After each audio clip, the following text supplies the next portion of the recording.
In this episode, I'm joined by Grafton Tanner, who is the author of The Circle of the Snake, Nostalgia and Utopia in the Age of Big Tech, and Babbling Corpse, Vaporwave and the Commodification of Ghosts. In this episode, we discuss his latest book, The Hours Have Lost Their Clock, The Politics of Nostalgia, which will be available on October 12th this year with Repeater Books. Alongside this, we have discussions on exit, nostalgia, melancholy, agency, the cabin myth, and more. I'd like to say a big thank you to all my paid patrons and subscribers for making all of this work possible, and if you would like to support Hermitix podcast and keep us going indefinitely, then please find links in the description below. Enjoy. So, Grafton Tanner, thanks very much for joining us on Hermitix podcast. Thank you for having me. We are going to be discussing your book, which actually isn't released yet. I've had the privilege of being sent an early copy. The Hours Have Lost Their Clock, The Politics of Nostalgia, which is published by Repeater and will be available. I'm not sure if there's different dates throughout the globe, but the date that I found was October 12th. It is released. So yeah, it's a very interesting book. As you'd imagine, it's about how we're approaching nostalgia on a philosophical level, how it's affecting us, and the sort of connotations of that and the effects of that it's having on society in general. I mean, and we'll get into this. But before we do so, just tell us a little bit about yourself, what it is you do, and how this book came about. Well, I am a professor at the University of Georgia in Athens, Georgia, in the United States. And I've been writing for a few years now, doing research on, I guess, like, I would call it like the nostalgia turn of the 21st century, although that's, any kind of nostalgia boom or nostalgia turn definitely predates the century that we're in currently. But trying to contextualize nostalgia in our time and understanding why it seems to be such an excess emotion in culture, and maybe trying to determine who may benefit from that and what the effects are on political and social levels. I wrote a book in 2016 on the music genre called Vaporwave, a very niche internet-born kind of music genre. I was interested in it because it sort of approaches nostalgia from a maybe a little bit more interesting way than what we may be used to seeing across our screens today. And then followed it up with sort of a collection of writings loosely about nostalgia and technology called The Circle of the Snake. And then this book, The Hours Have Lost Their Clock, is a little bit more of a deeper dive into nostalgia as it shows up in Western society in a variety of locations. It's something that's always interested me, and I've dedicated at least close to the last 10 years of my life doing research on it and trying to answer the questions, what is nostalgia? Why is there so much of it? And is it a good thing to have so much of it? Okay. There's a lot of questions there. Before we delve into them, I'd have to ask you the Hermitix question. You can place 3 thinkers, living or dead, into a room and listen in on the conversation. Who do you pick? I thought about this question because I think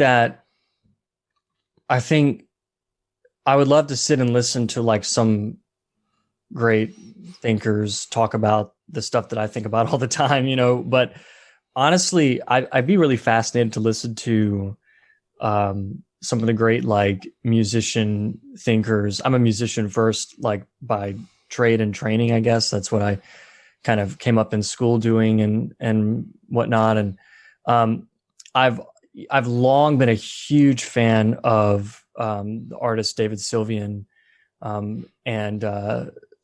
who was in Japan in like the 1980s, and then eventually did like a solo career over the decades. And I just think he's fascinating and brilliant, and he kind of does whatever he wants musically. And then I'd love to hear him talk. I'd love to hear the great Scott Walker of the Walker Brothers, and then also had a kind of a fascinating and genre boundary pushing, musical career. And then someone like Kate Bush. I mean, I'd love the three of them just to sit in a room and to hear them talk about music and art and the creative process. And, if it happened to like the conversation steer into like other directions, politics, culture, humanity at large, that would be great too. But those three would be, I would love to be a fly on the wall. Okay. That's already a very Mark Fisher-esque room. I'm fairly sure I definitely know he references David Sylvian many times, and I'm fairly sure he references Kate Bush. So there's already this, there's probably something deeply nostalgic about both Kate Bush and Sylvian. Definitely. I mean, David Sylvian has a song called Nostalgia, and it's one of my favorite tracks. It's off his, like, one of his, if not maybe his first solo record, but that was going to be referenced in this book, and I ended up not doing that. But and of course, one might even also say that I'm slightly nostalgic for Mark Fisher as well. Nostalgic for Mark Fisher, perhaps. Oh, yeah, that's quite sad. There's already a nostalgia. His work's already been subsumed into the past. I always think of his work as basically still being present. I've never thought about Mark in terms of, or Fisher in terms of nostalgia, unfortunately. Well, yeah, and his work is present in a strange way where, I talk to young people all the time, especially as a professor. I get the pleasure of like teaching, young people between the ages of 17, 18 to 21, 22, 23. And many of them read Mark Fisher, and it's kind of crazy to think about that they were, 10 and 11 years old when something like Capitalist Realism was published. Oh no, don't do that. I know. Yeah. It's wild to think about. 2008? I think it came out in like 2009 or 2010, but I honestly can't. It was around then, definitely. Okay. 11 years. Okay, maybe we'll just gloss over that fact of definite aging. We all get older. Yeah. Man, that's probably going to come up, that idea of getting older but not realizing it. And then, it's probably I've suddenly given me an example of nostalgia where I didn't even realize I was in it, which is probably perhaps just why the boomers are the way they are. They're just, you always exist in the culture of your prime years, right? Between sort of 15 and mid 20s. And then after that, you're just sort of clutching onto it. But let's not get too bleak too soon. But I guess, maybe that's a question to just begin with. And it isn't from the list, but as we sort of touched on it, do you think there has to be something inherently melancholy about nostalgia? Because obviously, the word nostalgia is, I guess, more commonly heard in the way of, often despairingly looking back, right? Like something's slipped between our fingers and it's now gone and we're sort of clutching onto. Do you think that form of melancholy is inherent to it, or do you think there can be a positive nostalgia? I don't think it's inherent. And in fact, I think that a psychologist like Christine Batcho, who's kind of dedicated her career to studying nostalgia from a psychological perspective, she would say that nostalgia is a crucial resource. She's not the only one by any means. There's many psychologists who have studied nostalgia throughout the years who would agree that it can, that it's very pro-social. It can lead to, people can forge communities over having certain nostalgic things in common or nostalgic interests in common. It can reorient a person in the present, perhaps even orient them towards the future. For a long time, it wasn't that way. It was considered a disease a long time ago, and it sort of passed in and out of the medical hands over the 20th century. And so it still kind of bears that trace of it being perhaps something pathological. And we know well that, of course, nostalgia, like any emotion, can be used in very pathological ways. But I don't think it's necessarily inherent that nostalgia is despairing or melancholic. And in fact, there are scholars who would distinguish between melancholia and nostalgia. And then it even gets really complicated when you think of mourning even as something different, and then grief and, even homesickness, which is usually a lot of times a cognate term for nostalgia. This can be kind of tricky to tease out where one ends, where the other begins. But I don't think that nostalgia is inherently, I think it's inherently backwards looking. I don't necessarily think it's inherently at a melancholic backward looking gesture. Okay. How would you define nostalgia? I think it is a yearning for a past time, or I guess I should say a past like place in time.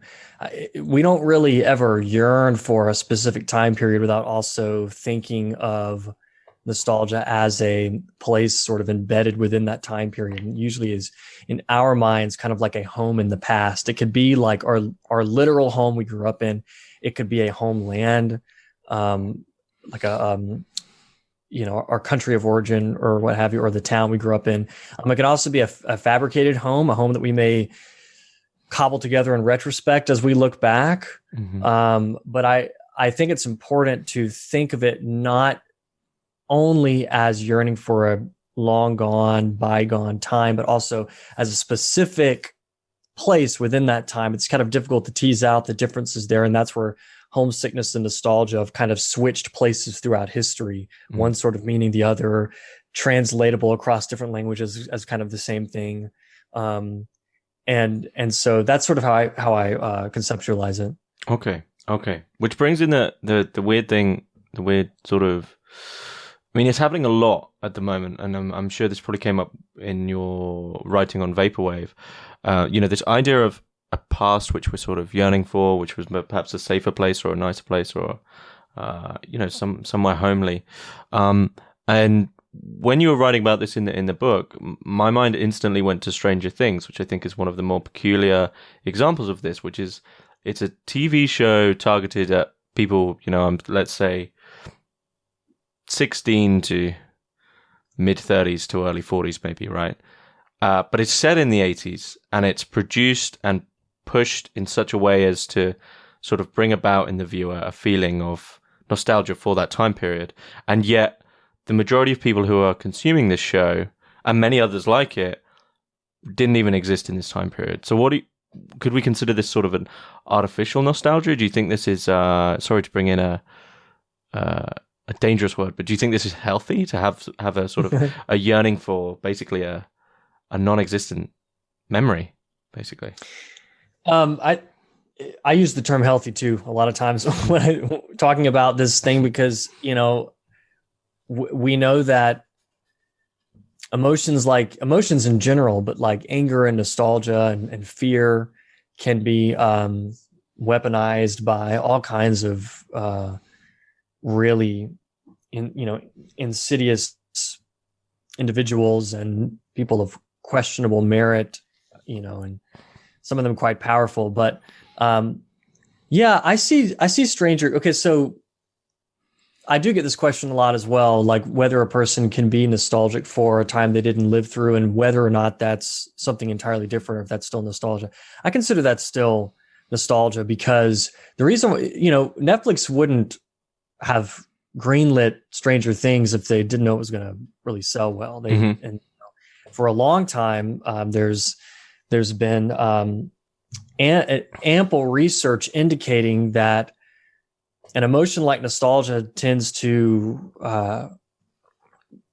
people tend to make good consumer choices when they feel nostalgic. They tend to more readily part with their money when they feel nostalgic. They will, if a company like Coca-Cola or something can make you feel nostalgic in their holiday ads that they run on television every year at the end of the year, then you're more likely to spend money. Now, this is what the psychological and consumer science research indicates. Who knows if that's really true, but the corporations today, the major corporations of today, they believe that. And so they've kind of made it their mission to add nostalgia into their palette of emotions that they want to induce in us when they're trying to sell a product.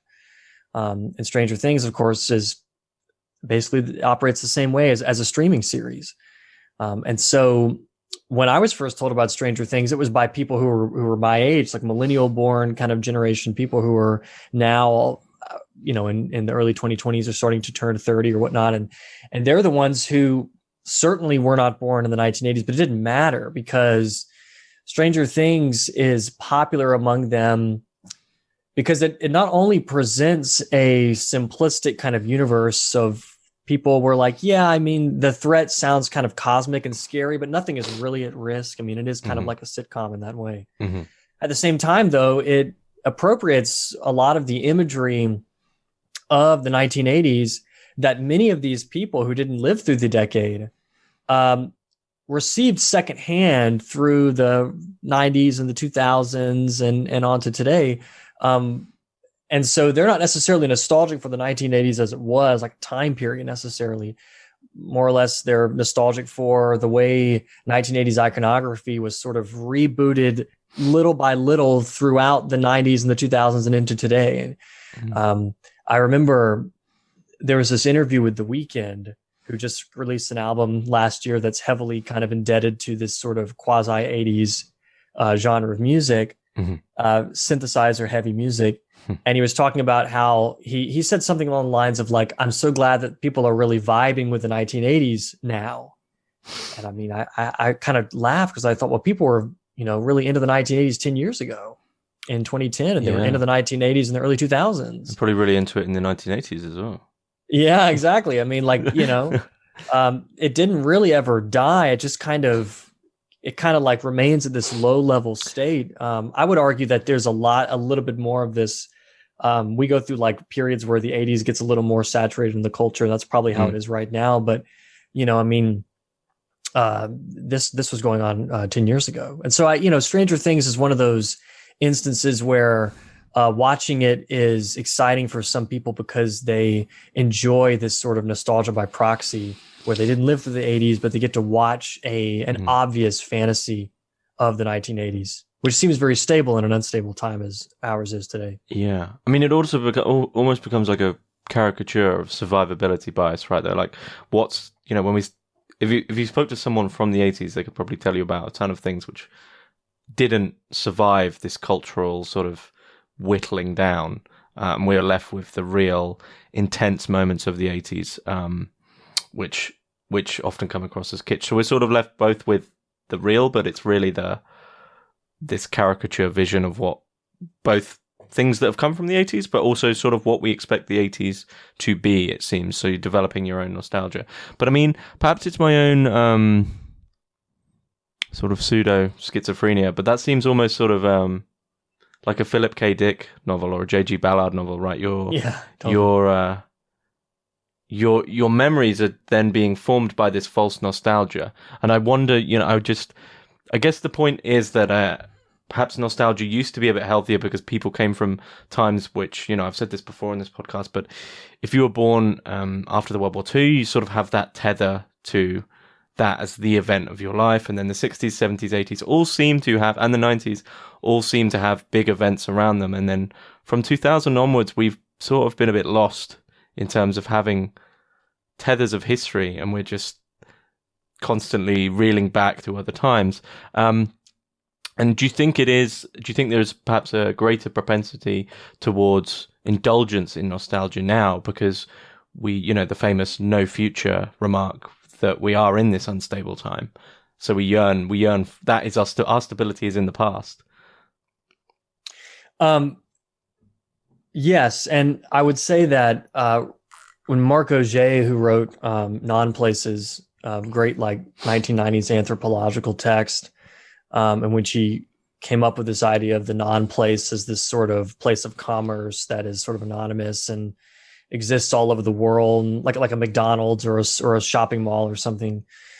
He said that, after World War II, or during the post-war era, you've got a number of people coming up who are hearing these stories about the Great War and these great major events, and or even like maybe even the Great Depression, that are passed down to generations, mainly into the boomer generation.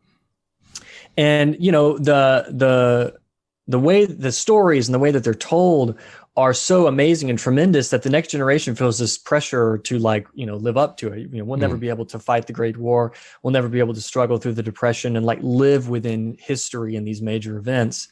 And he says that from there comes this fascination with trying to like ascribe great meaning to things so that we can have that feeling of being able to like, maybe live a little bit more within history. So everything that happens is compared back to the last great big thing, World War II or what have you, or is at least given some kind of meaning in order to make it feel great and powerful of an event like World War II.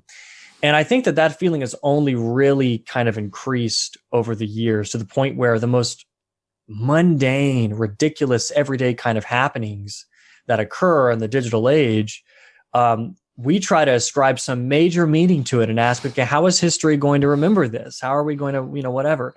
And so the tendency is to always look back to the last great big thing and compare it to that. And that is itself sort of a constant, longing back for that moment.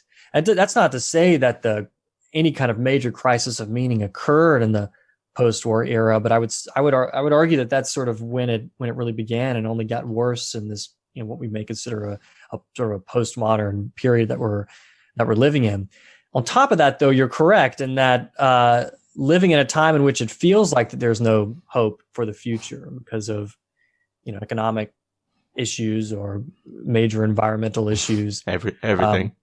Everything. Yeah, I mean, it piles on, right? And I think that we're absolutely a normal reaction to that is to look back to the past for some kind of stability. And that is one of the major reasons why young people born, in the 21st century, I think that's a major reason why many of them are really familiar with nostalgia as an emotion, is because they're having to live in a time in which it doesn't feel like that there is any future coalescing at all.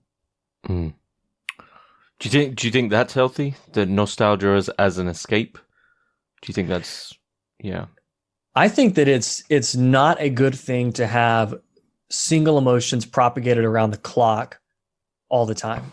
I mean, think about it. I always use anger as an example when I talk about nostalgia. We tend to forget that nostalgia is, I mean, I would define it as an emotion. Not everybody would do that, but I think of it as a human emotion. And so I think about anger a lot of times in relation to it, because anger is a little simpler. We're not as hung up on anger as we are with nostalgia. We don't question its validity, even though we may not always like to feel angry all the time. And I think that's important. Like, think about, I mean, in the United States, we have infotainment like Tucker Carlson on Fox News and CNN, which all they do is kind of generate anger and fear around the clock.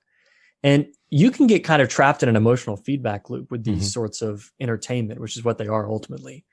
And get to a point where you are an angry, fearful person all the time. And it's just not good. It's not always good to like lead with those emotions all the time, just as it's not good to eat the same thing all the time. We want to have a variety of emotional experience. And so the issue isn't that we should turn off our emotions and think logically. It's that we have to kind of decide which are the best emotions for us at a certain time, and that could be difficult to do. But there's a lot of research that indicates that, fear draws attention. I mean, the news media knows this well. Donald Trump knew it well. And so does anger. So does nostalgia. Being in a low level nostalgic state all the time, it's not good. It could make a person feel really bad over time, and it might make you endorse policies and that are not healthy for a democracy. Okay. What happens to people's minds, do you think, when they are almost constantly in nostalgia? I mean, I think we see a lot of it now. I mean, you outline nostalgia. You call it simple nostalgia, is this idea of always looking back to the past as if it was better than the future, right? So, and that's, I believe, the definition you give for simple nostalgia. Do you think that in staying in simple nostalgia, you almost always remain a child, right? You just can't really deal with the present. But is that because we don't really have a present? We there's nothing here. I guess maybe the problem is that our present has been built from just compounded nostalgias, and we have nothing of our own. Well, the simple nostalgia term is actually one that Fred Davis came up with in like the 1970s. He wrote a book called Yearning for Yesterday. And he's one of the first to really write extensively and rigorously about nostalgia. And he was a sociologist. That book, by the way, is nowhere to be found. I mean, I only ever am able to find it at my local library at the University of Georgia. I wish someone would republish it, because I think it's such a crucial source for understanding not just the emotion, nostalgia, but also understand how people were writing about it in the 1970s. And let me tell you, he talked about this nostalgia wave that was occurring in the 70s. It uses very much the same language as we do today, because the late 1970s was itself a time of you're looking back and longing. But he comes up with this sort of 3-part breakdown of nostalgia. One of them is a simple nostalgia, he calls it, which is, as you say, something that sort of looks back in longing as being better than the present and what have you. And I don't, and I write about this in the book, but my issue with what Davis did and what other scholars have done since is trying to slice nostalgia up into like even categories and saying, well, these are all the different types, and these are the different types, and you're going to feel one of them. I think that I don't think that's very productive, because different cultures are going to slice up the nostalgic feel, like this affective feel, differently depending on, what they believe. And also you're talking about we're just around 100 years separated from when nostalgia was a disease. And when physicians thought that this was something that could kill you, and criminologists tried to figure out whether criminals were acting out of having nostalgia, and what that sentence needed to look like to make sure that they were punished accordingly. And so I'm hesitant to come up with absolute types, and instead to think about it as like different kinds of shades or ways that it might be considered in a brief context, and then maybe changed over time to something else. We may end up in a period in which nostalgia is considered again completely pathological, or maybe end up in a period in which it's considered totally healthy. Who knows? But that's my only hesitation with thinking about it as absolute types. Probably the one that most people know about is what Svetlana Boym did when she wrote The Future of Nostalgia in about 2000. It came out in 2000. And she distinguished between these two types. They're called reflective and restorative nostalgia. That sort of, it's like the good and the bad nostalgia, you know what I mean? And that became a popular way to conceptualize it. But even she says in the book, they're not absolute types. She said they're tendencies. So. Okay. But this sort of looking back, this we're dealing with history. We're dealing with, I guess, one's subjective understanding of history, this idea that there was a better time or there was a worse time, or looking back to something wholesome.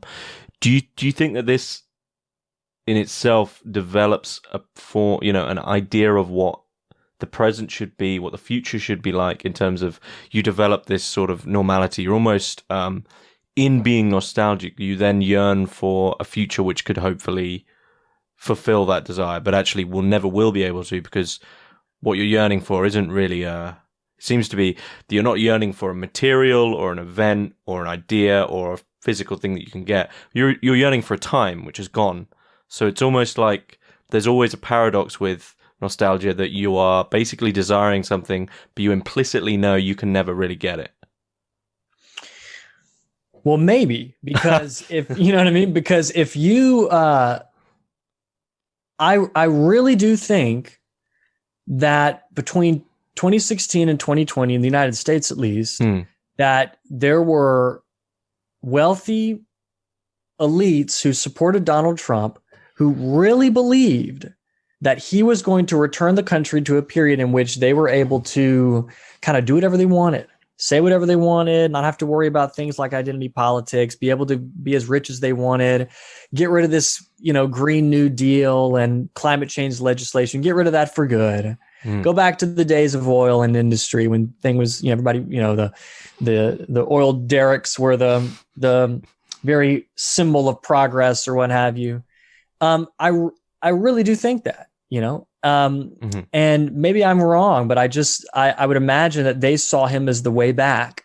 And I do think that is itself an issue with having a perpetual nostalgic sort of position or perspective, is that you're going to eventually want like a return to the past or a turn to the future to alleviate this like constant longing. And we don't need to have either of those all the time. I think about like, big tech, for example, is fetishizes the future in their rhetoric all the time, and have done so, and sort of made their money off of promising to deliver the future. Well, that's not good, right? Because you got plenty of people who live in the present who need some help now, and we don't want to always think just about the future. So I think the past is a crucial resource to long for in order to help to understand and try to build a more equitable future. But it just depends on sort of how one goes about doing it. If we just longed and yearned for the 1950s because we wanted, domestic housewives and, an end to identity politics and a pre-civil rights era, then that is obviously not good. You know what I mean? But if we wanted to look back to understand, how did we end up getting to a point where all these corporations around the world, these multinational corporations, just don't pay taxes anymore. And you got to figure like Jeff Bezos, who exists, because of certain kinds of tax laws. What happened? Some of that is just plain old, like, having a historical literacy, but there is some yearning involved. And I think it's crucial for especially those groups who have been marginalized for centuries to be able to look back and yearn for not the conditions that led to their marginalization, but for perhaps communities that survived and came together under assault.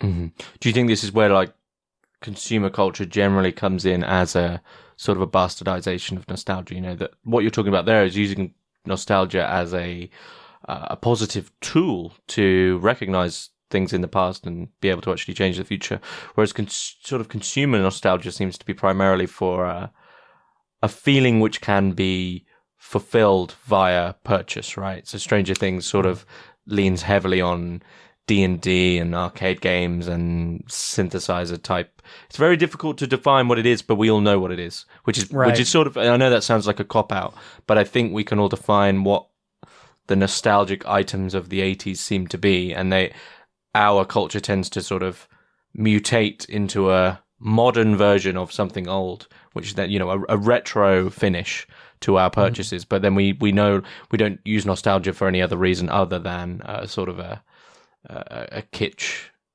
ideal purchase. Yeah, I think that the question that we have to ask when it comes to like how corporations use nostalgia is when we have to understand that we're never going to remember the past completely. We're going to go through life in periods of time in which things are kind of bad, and we're going to look back and go, man, things were kind of better back then. And we might snap out of it eventually and go, well, but I know it really wasn't. But maybe in that moment, that was a crucial emotional gesture. The question is really, what kinds of pasts are we consuming? Who's at the other end of this? Who's at the other end of Stranger Things? Is it just, is it completely harmless fun? Does it teach certain things about history? Yeah, totally. Obviously, it whitewashes history. It gentrifies history ultimately. But the people who are swooned by "Make America Great Again" in the United States, that sounds good to them. But really, being able to stop and go, okay, but what does that really mean to be great, to make America great again? Who is behind a slogan such as this? What does such a thing look like? Is it sustainable over the long term?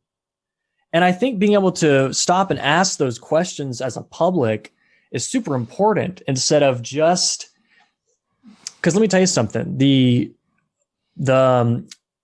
electoral politics, the candidates know this. They are taught how to induce certain kinds of emotions in large populations. So they've asked these questions themselves. They know it. Corporations do as well. They know, they've done the focus groups. They know what's going to sell.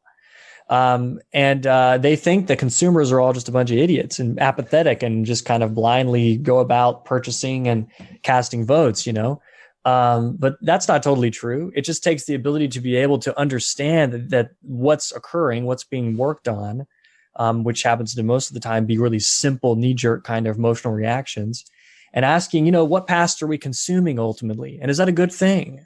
Mm-hmm. Is this what you mean by the medium is the memory, right? He who controls the memories controls the future. Maybe so. Yeah. In particular, that phrase was sort of in the book as a way to think about media as like memory facilitators, just in general. So in that chapter, I talk about the fascination with like vinyl records in the 2010s and with VHS tape trading, but also with social media as a technology that facilitates memory and also serves as kind of an engine of nostalgia. Mm-hmm. Mm-hmm.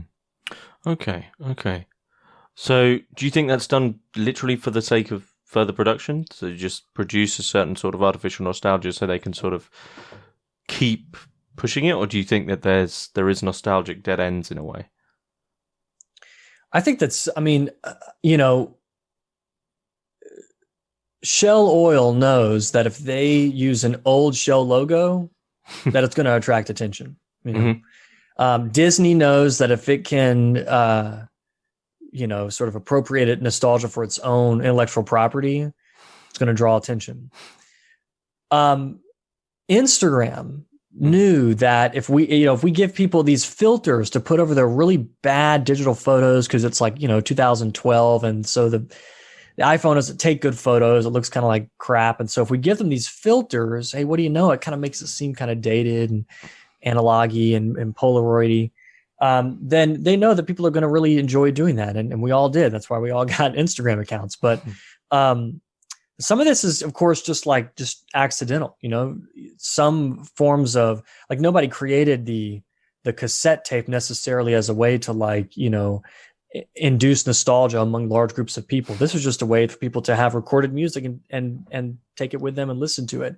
But over time, it becomes sort of this nostalgic kind of talisman, mainly because it's a specific technology, media technology, that was around for a while and then kind of got edged out by another one. It's a process called media change. And there's great researchers who write about this. One of them is Manuel Menke. I absolutely recommend checking out his work. But he writes about media nostalgia and in a way to wonder why we tend to be nostalgic for things like cassette tapes or old media. And it's simply because they became part of our life world, he says, and then they eventually sort of disappeared and get replaced with something else. And so you could look at a time period like the rise of streaming, like Spotify and Apple Music and what have you. And you can see where when that started to become popular, older technologies like vinyl records suddenly also became popular. It's a way for people to kind of stabilize themselves by looking back to an older medium in a time of great media change. So some of it's accidental. Like sometimes the nostalgia just kind of gets accidentally produced. Same thing with shopping malls. Like the mall wasn't created in order to make people nostalgic, and yet people are nostalgic for malls. Yeah, and airports.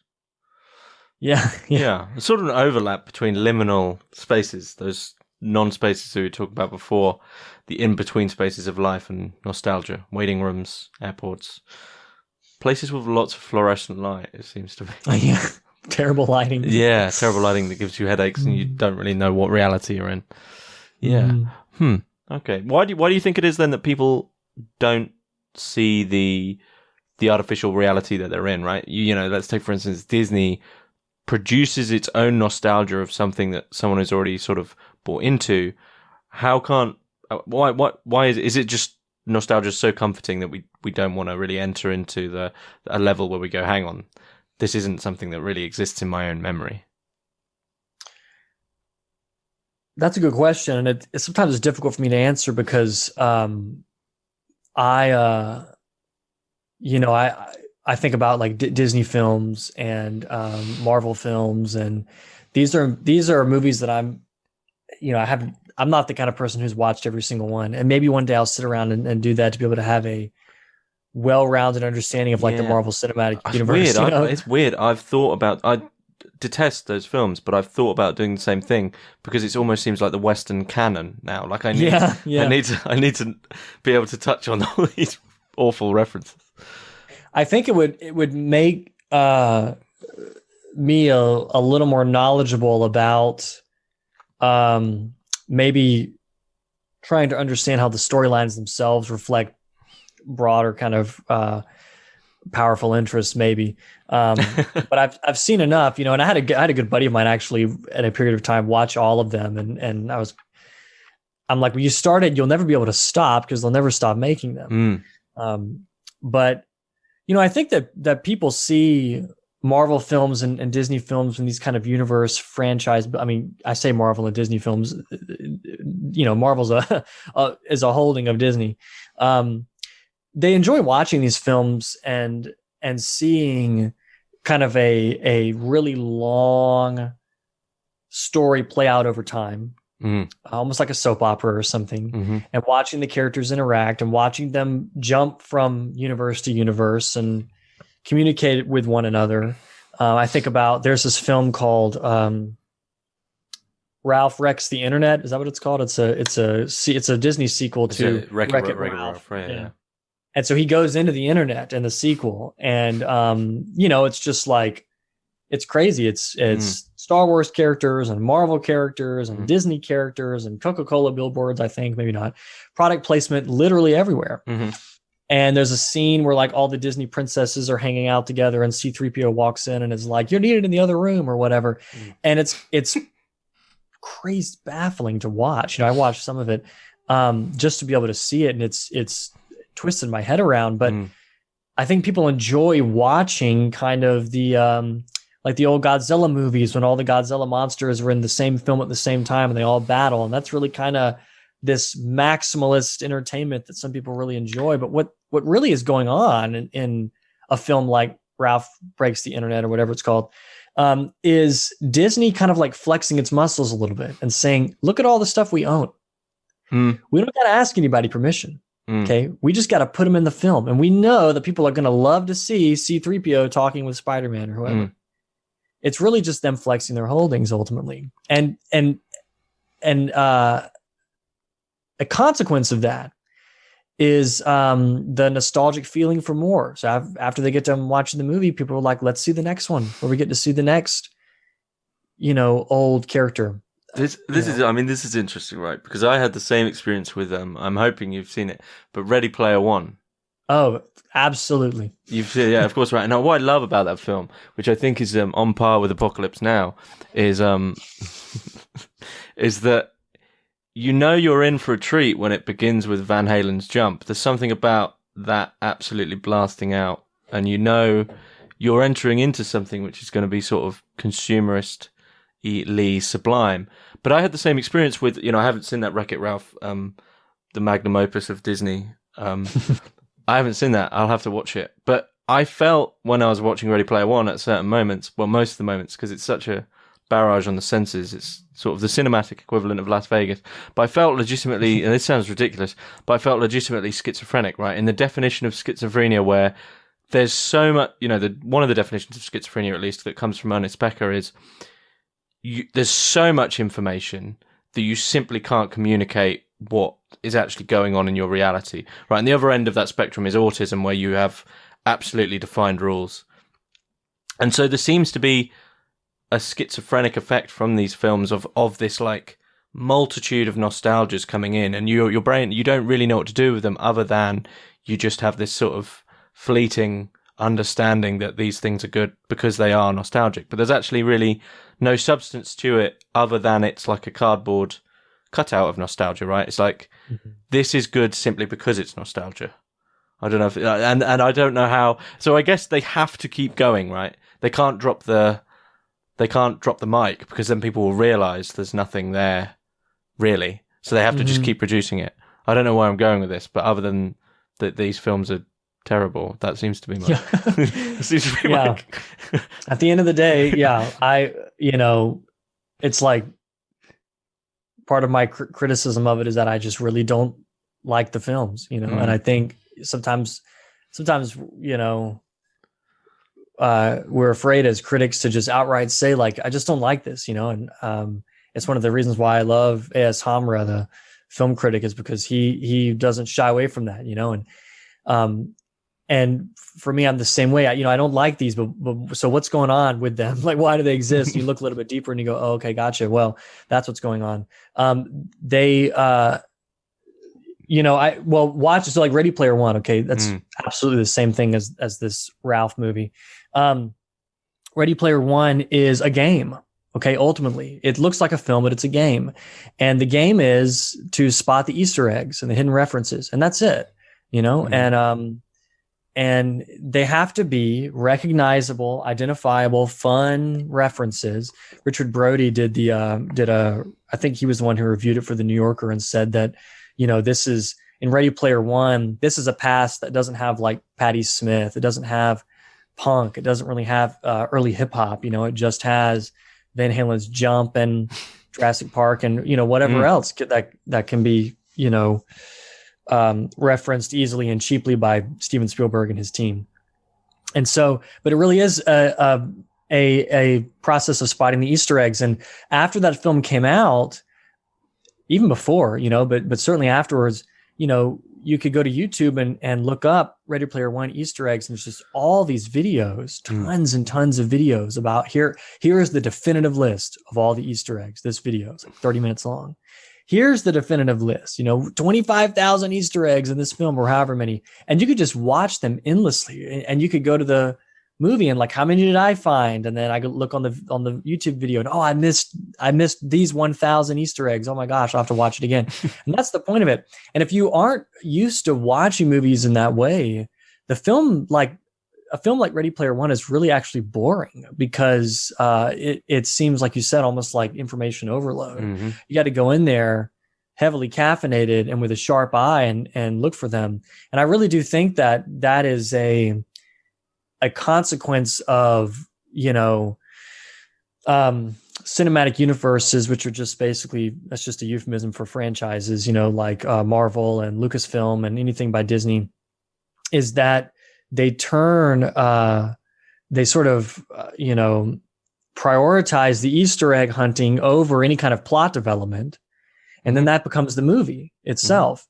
And it makes for a really strange experience ultimately, and turns cinema into kind of like just like a game, basically. Yeah. Searching, like you're going in searching for meaning, which is another symptom of schizophrenia. So sort of finding meaning where there isn't any. How strange. But equally, I hope they release the second one in cinema, because I want to see if they can somehow turn that up. Right? What's next? You know, what can possibly be next in terms of that alteration of cinema? You know, you're talking about the sequel to Ready Player One? I haven't read the book. I haven't read the second one. I haven't either. No.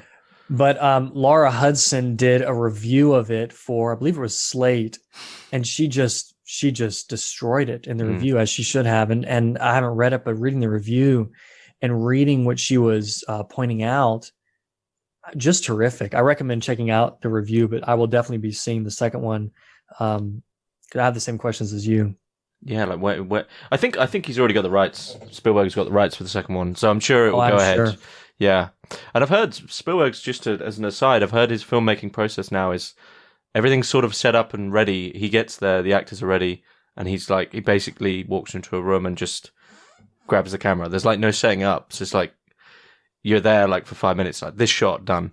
So there's something strangely sterile about that, about everything, about all of it.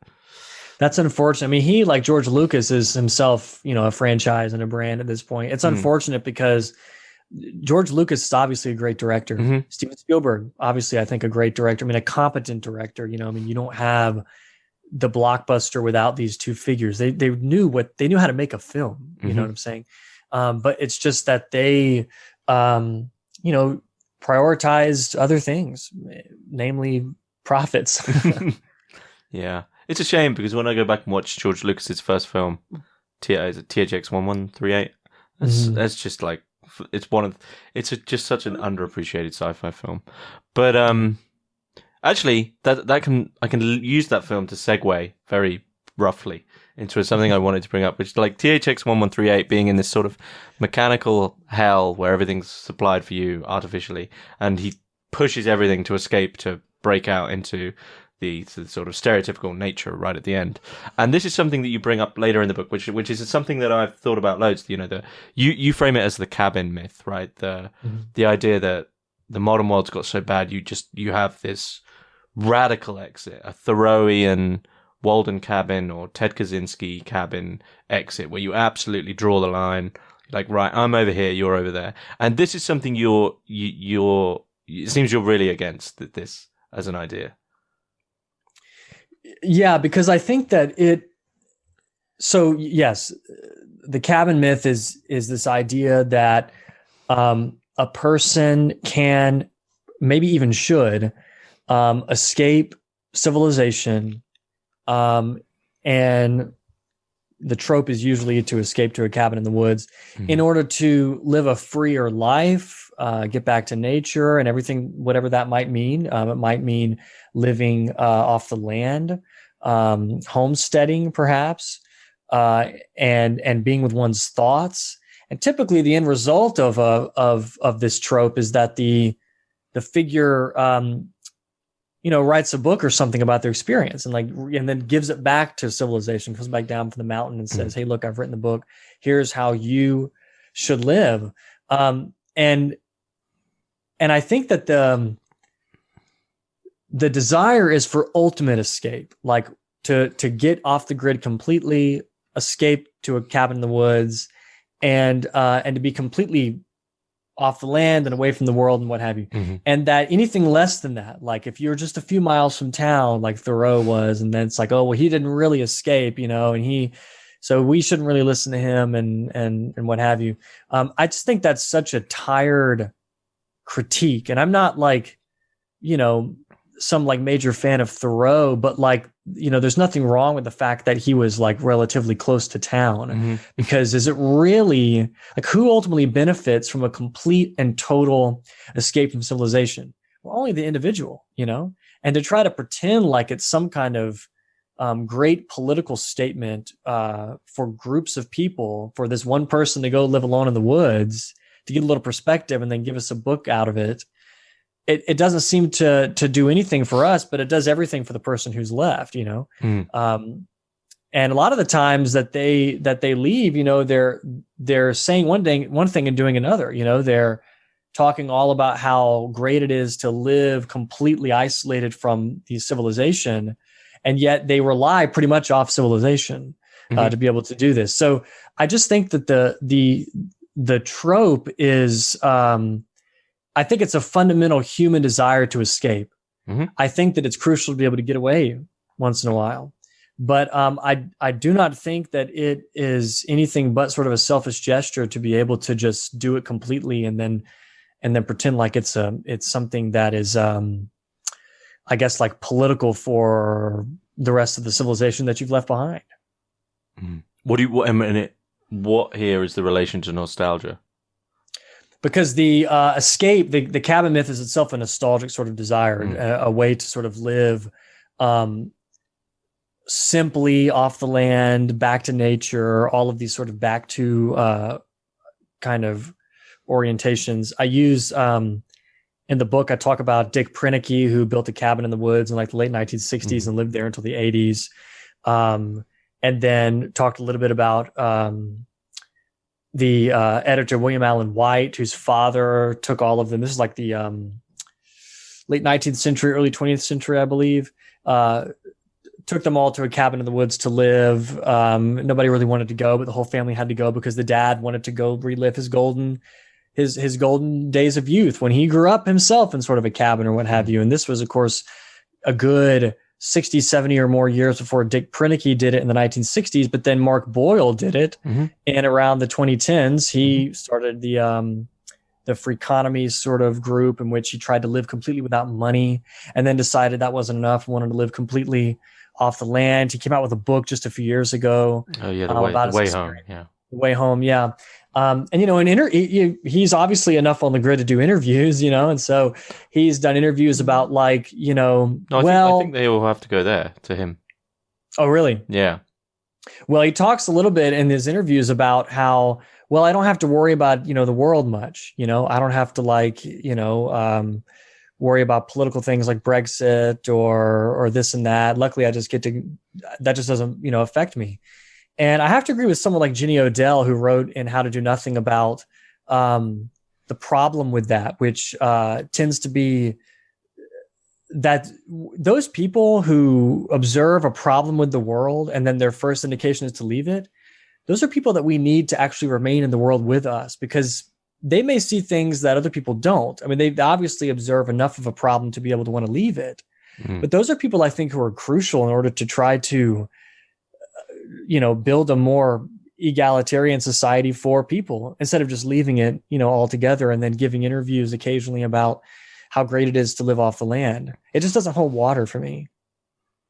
So, I mean, yeah. I mean, I'm of the sort of the opposite disposition. I guess I'm a leaver. Like, I would probably just leave if I had the means to. And I sort of do respect Mark Boyle, because I know one of his primary reasons was sustainability.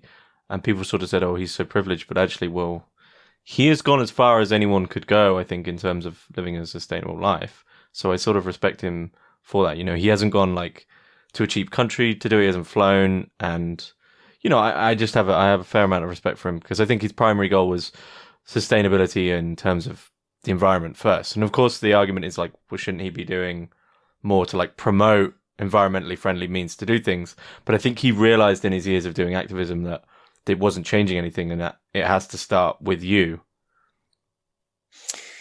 Yeah, and I see that for sure. I mean, I think that my issue with taking sort of an individual who leaves society approach is that when you think about the amount of people who have done damage to the climate in the past 20 or so years, we're not talking necessarily about Mark Boyle. I'm sure if Mark Boyle lived in society, he would have a relatively small carbon footprint compared to the, top 0.1% of people on Earth who are the wealthiest, handful of people who own as much wealth as the poorer half of the rest of the entire world.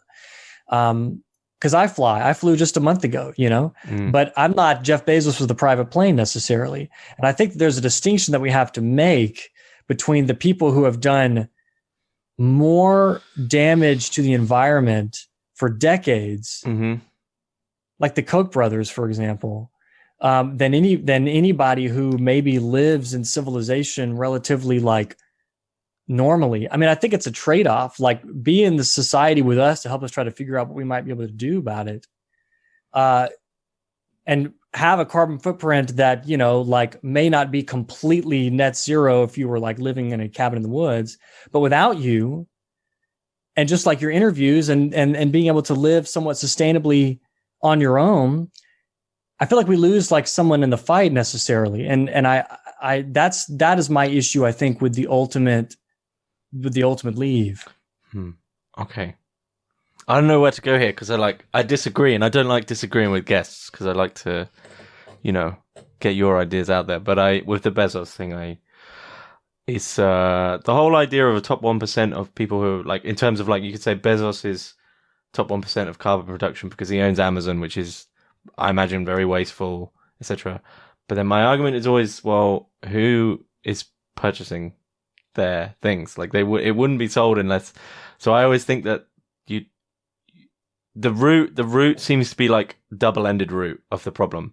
There is this massive conglomerate, which is obviously pushing adverts, which are in some sense back to nostalgia, artificially like playing with our emotions to get us to purchase things. But equally, there is agency on the consumer to say like, well, I'm just not going to purchase these things anymore. In the same way that, as much as I don't think many Westerners want to hear it, if you're for the environment, if you're really trying to be environmentally friendly and lower your carbon footprint, then I don't think you should fly, right? Like, because, that increases your carbon footprint so much, it's mad. So that, to what degree do you need those holidays? I just think it's a sacrifice not many people want to make. They want Do you have a smartphone? Yeah, I do have a smartphone. Yeah, but but I don't fly. I don't go on holiday. Yeah. Well, the data centers that power our smartphones and hold all the data that these companies like Amazon keep sort of producing out of us has about the same carbon footprint as the airline industry. So we live in a situation in which like there's kind of nothing safe, pretty much most of the stuff that we do has a pretty horrible effect on the environment. It has led some people to really place the blame on human beings entirely. This is kind of a debate between different sorts of environmental philosophers. But then you look at Oxfam reports that have come out over the past few years that indicate that you've got a number of people who are doing nothing like what Charles and David Koch and Jeff Bezos and Elon Musk do on a daily basis. Okay, maybe I should hammer my argument down to that. I just don't think it's possible to eat your cake and have it too, right? So I have a smartphone. I'm not going to deny, and I'm also talking to you over Zoom and powering many, whatever these power stations are, right? That keep the internet going, actually at a loss, apparently. But what I mean is to eat your cake and have it too is in terms of you want to be environmentally friendly. And I think there is things that we're doing now with the technology that we have now and the innovation that we have now that we literally will have to stop doing if we want to be environmentally friendly or find a more sustainable means to do it, which doesn't exist yet. So until that exists, it's like there's sacrifices to be made if you're sincere about helping fight climate change. Right. And I agree with that, and I think that for a figure like Mark Boyle, I'm not sure what his contribution will do ultimately against a juggernaut like Amazon, for example. Not that we all have to be against it all the time, but if we're serious, as you say, about doing something about it and there's some kind of agency on the consumer, this is something that has to happen among lots of people. And unfortunately, many people love Amazon and they love getting free shipping and they love getting things fast. And that is a hard thing to try to beat out of people just as much as they love Starbucks and really exploitative, supply chains that create our phones, for example. And it would take almost like a massive, maybe even like a public health campaign, for example, to be able to get people disgusted enough with these things to stop using them. At the same time, though, the reason why these things exist is because of several years of systematic deregulation in the West. You can't have Apple or Amazon without really lax regulatory laws, just as you can't have a film like Ready Player One without lax copyright laws. Every few years, Disney lobbies to have the copyright extended. Why? Well, so that none of their intellectual property falls in the public domain. As long as they keep lobbying to have that extended, well, then they can keep making, one Wreck-It Ralph movie after the other with Star Wars, characters without having to worry about them ever really going away. And so I think that we have to think about it from both ends. And one of those is to try to, organize enough to where our elected leaders know exactly what it is that is happening to the environment. But that's hard to do when they have certain interests at stake, if you will, and like sort of the Dick Cheney syndrome, where he happens to be with Halliburton, and yet we invade for oil. You know what I mean? And that's a really hard thing to do.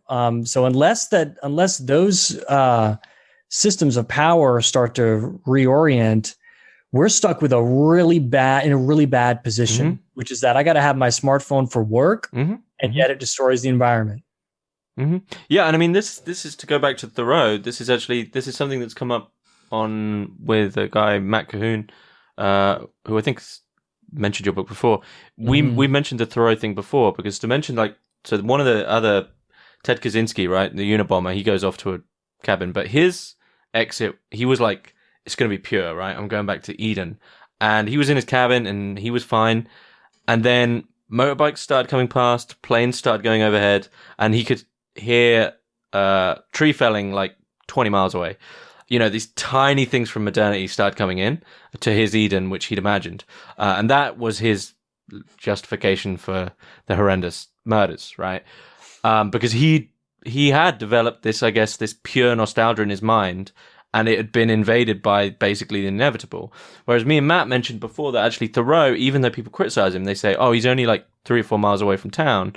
It proves that the process of exit, this cabin myth, can be developed, but it's a mental thing, as in Thoreau maintained a relationship with the thing, right, that he sought to escape. And that seems to be, you know, to go like, right, I'm off, that thing doesn't even exist anymore. Well, you're just setting yourself up to be basically ruined by it, because you already know how malicious and horrible and parasitic the modern world can be. So you know full well there's probably inevitably going to like infect your dream.